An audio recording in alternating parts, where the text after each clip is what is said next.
Au Burkina Faso, la fraude du carburant est jusqu'à ce jour une vieille pratique. Mais depuis 2 ans, la pratique a pris de l'ampleur, surtout avec la multiplication des attaques terroristes dans certaines parties du pays.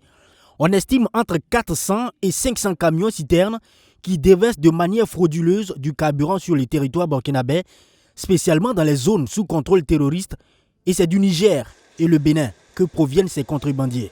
Avec la zone de l'Est, Bénin-Niger, c'est une zone qui est plus ou moins compromise, donc le trafic est très important à ce niveau.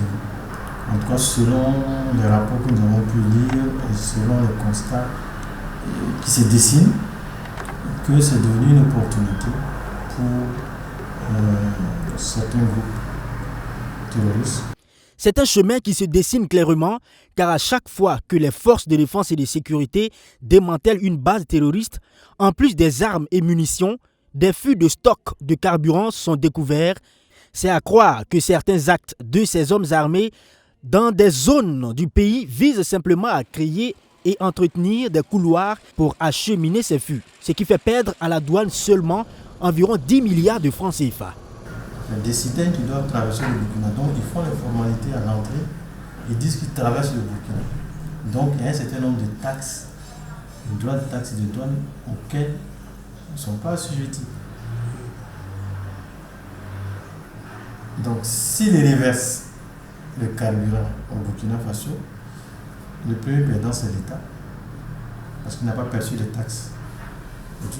Et le second perdant, c'est la Sonavi qui a le monopole de l'importation du carburant dans notre pays.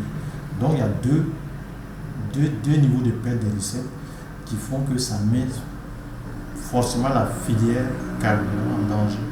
Cette situation a fait régresser aussi les chiffres d'affaires de la Société nationale burkinabé d'hydrocarbures ayant le monopole de l'importation de près de 42 milliards en 2019 à 32 milliards en 2020. Les contrebandiers ne s'arrêtent pas là. Ils réexportent ce carburant frauduleux vers le Ghana. Et du Ghana, ils sont aussi reversés dans de petites citernes ou dans des fûts pour revenir encore au Burkina Faso. Et cela passe par des postes de contrôle aux différentes frontières. Quand on dit la corruption, il y a un corrompu, il y a un corrupteur. Donc, il y a des complicités. Il y a des complicités souvent qu'il faut identifier. Le constat est là. Maintenant, je pense que tout le monde est en train de faire le constat qu'il y a quelque chose qui ne va pas dans le secteur. Les autorités douanières sont bien conscientes de cet état de fait. Ils sont à pied d'œuvre pour traquer certains contrebandiers, mais cela reste insuffisant.